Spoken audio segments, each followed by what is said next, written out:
If you teaching Pan-Africanism, if you teaching yogis and you teaching mysticism and massage and crystal sciences, if you speak in English and you don't know Hebrew alphabets in the archetypes, you are wasting your time fat mouthing with our folks. You heard?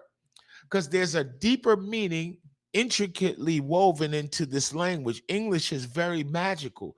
It's one of the only languages that occupy a space where you can actually say, like, when, for instance, I'm reading a play right now called The Caucasian Chalk Line, and it's about, I'm reading it in commemoration of what's going on right now with all of this, the bullshit going on with the wars and whatnot, in quotations, and this seeing the argumentation used and employed by in these little political terms, and how people is acting like they all political and shit, right? But it really comes down to survival. So I'm reading, and in the preface they say that in the Germans have a preoccupation with using mad words to describe stuff that when they translate it in English cuts down the amount of words by almost half.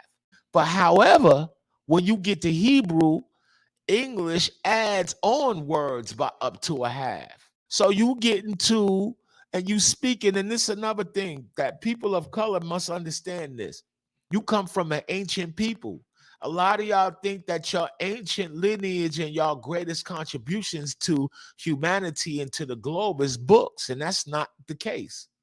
Books come as a result of your lack of mindfulness and forgetfulness that came around sometime around the time of the 18th dynasty. The Egyptians must have got a download from the universe, and they started feverishly writing down everything that they could. They was writing on calf skins, anything that they could find, papyri of all kind, because they had already received the message that the people would be forgetful. They'll forget who they are.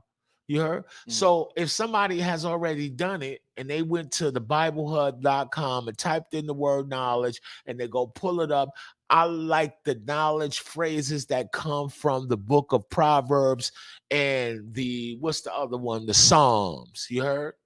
Because it uses the term knowledge within a contextual framework where it is mentioned along a linear descent model of other terms. These terms two-dimensionally. So if you're telling me a story about a cosmology and the rule is I can't write down what I learned from it with words, I have to write down, I have to draw it down or etch it in the form of art. What am I going to do? I'm about to draw a bunch of circles. You heard? And interactions.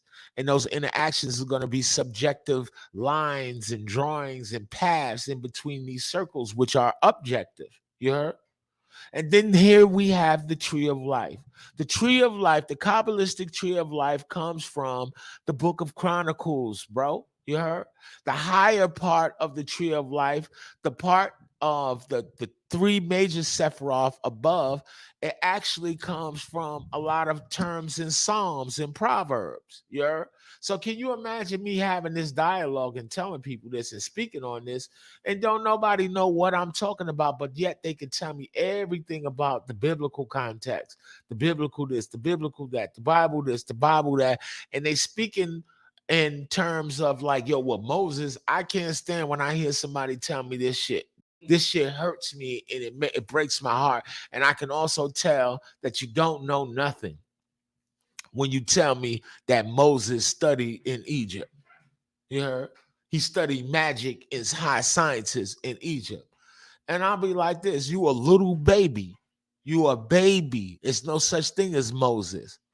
There's no such thing as Moses, and none of them biblical prophets ever existed. And you're a small boy and a child for clinging on to your slave master's narrative. These very same stories was used to enslave you.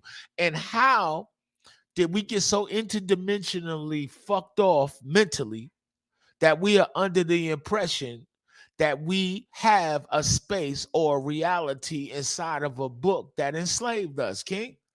and we from pre-book, we from oracular traditions.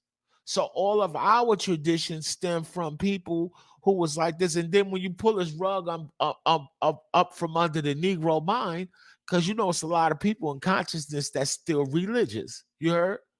They pump faking, acting like they get the jollies from being around everybody and whatever, and just being like, yo, we pro black, but you don't know your Hebrew alphabet, and then you don't know that the number 666 is hidden inside of terms all throughout the biblical narrative under the word sutin and soot and sod.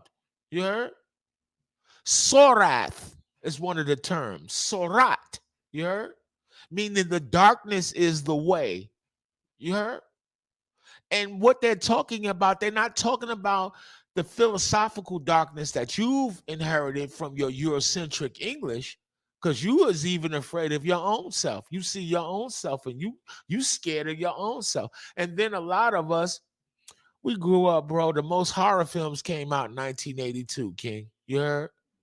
And it all came as a result of this, white folks, man, sitting up playing with the narratives given to them by um what's his name, HP Lovecraft, and all this Cthulhu garbage. You heard? It has nothing to do with my spiritual practices and my ability to demonstrate that my religion is based off of removing negative sorcery away from me. The way that our people were able to find out who was hating on them and who was trying to get them at them, they use this term. They would go seek after it. It's called an Odu, and this is where the word doth comes from, King. You heard? So when you go get a reading from Rahaku, you go get a reading from Oba, in particular Oba, you heard? Because Oba, as an initiated mind, has to use divination practices. So he can't just tell you, and I've known people that have gotten readings from Oba and call me and say, thank you, bro. You saved my life, bro. You heard? Thank you. I appreciate what you just did. You saved my life, because ain't no way Oba, and I don't even know your business. Oba is able to read divination readings and then go like this. He does the ritual, and he's able to tell you things that you didn't even know what's going on, but there's things that's around you. Like, how the hell does he know this? You heard?